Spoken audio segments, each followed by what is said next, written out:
салом бинандагони азиз, нашри навбатии барномаи Instaface-ро аз сомонаи оилатиҷа манзуратон месозем. Бо шумо ҳастам ман Усмонзода Меҳроншоҳ.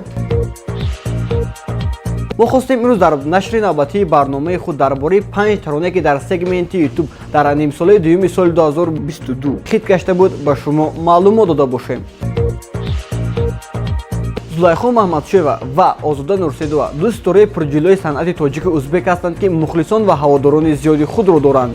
5 моҳ қабл Зулайхо Маҳмадшоева дар YouTube канали худ суруди хешро ҳамроҳи Озода гузошт ки дар муддати 6 моҳ зиёда аз 1.1 миллион нафар тамошо карданд ва ин таронаро яке аз беҳтарин таронаи нимсолаи дуюми соли гузашта эълон карданд. Видеои мазкур аз консерти Озода Нурсейдова ки дар яке аз толорҳои бузурги ҷумҳурии Узбекистон баргузор гардааст сабт шудааст ва ин боиси ифтихор аст ки суруд бо забони тоҷикӣ ва иштироки сарояндаи тоҷик дар ин толор садо дод.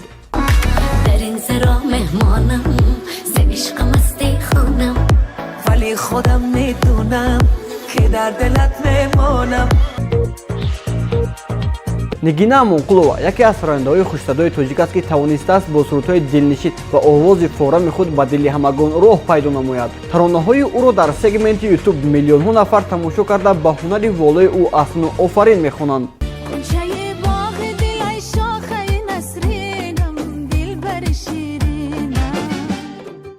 4 моҳ қабла ин сарояндаи хушсадо бо як тарзу усули хосу замонавӣ дар YouTube канали Қиём International таронаи худро бо номи Бӯи борон пешкаши мухлисони худ сохт ки дар YouTube яке аз беҳтарин таронаҳои нимсолаи дуюми соли гузашта эълон гардид.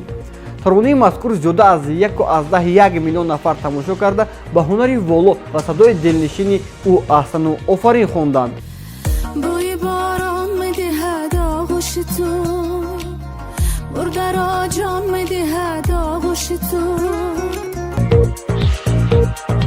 мо ба Нигина Амонқулова дар корҳои эҷодиаш барори бурдбориҳо хоста умед дорем ки дар оянда боз ҳам бо таронаҳои нави худ хотири мухлисонашро шод мегардонад.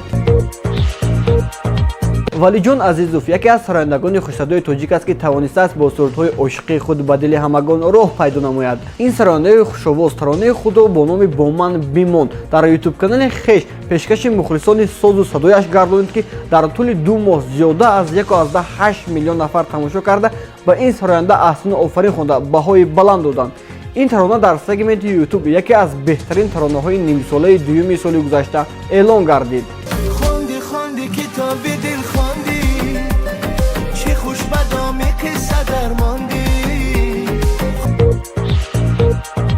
Фараҳноз Шарипов яке аз бонуҳои хушсадои тоҷик аст ки тавонистааст бо сурудҳои худ ба дили ҳамагон роҳ пайдо намояд. ин сарояндаи новобаста аз ҷавонияш нигоҳ накарда таронаҳояшро дар YouTube миллионҳо нафар тамошо мекунанд.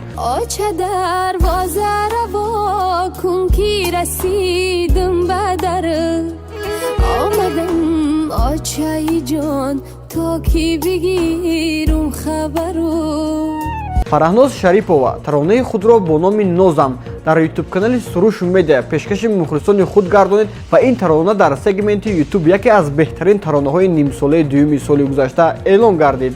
ин тарона дар муддати 1 моҳ зиёда аз 1.9 миллион нафар тамошо карда ба ҳунари волои ин гулдухтари тоҷик аҳсан хонданд.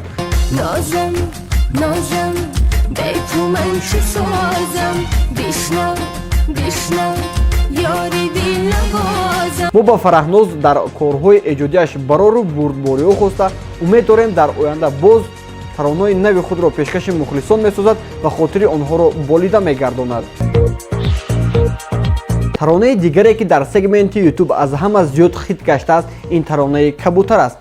таронаи Кабутарро аввалин маротиба 2 сол пеш яке аз ҳунармандони шинохтаи кишвар Гурӯҳи Шамс Нобовар Чаноро бо садои зебои худ бо омехтаи забони ноби тоҷикӣ ва лаҳҷаи помирӣ сароидааст. баъди он ки ин тарона дар сегменти YouTube хит гашт ва ҳамаи тӯйҳо дархост мекарданд ва ҳамаи ҳофизон мехонданд. аввалин маротиба дар кишварамон бо забони пурраи тоҷикӣ ва тарзу усули замонавӣ Ёсамин Давлатова хонд ки дар сегменти YouTube хит гашт ва ба ин сароянда хеле маҳбубияти зиёд бахшид.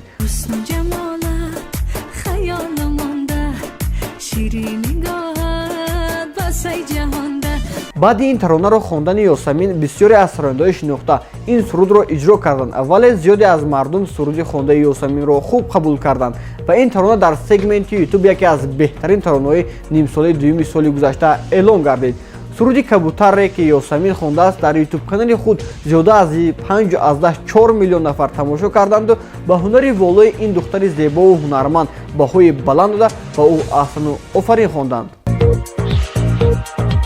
бинандагони азиз, ин буд нашри навбатии барномаи Инстафейс ки аз сомонаи Оилатиҷа манзуратон сохтем. моро бо хабарҳои ҷадид дар сомонаи Оилатиҷа интизор бошед.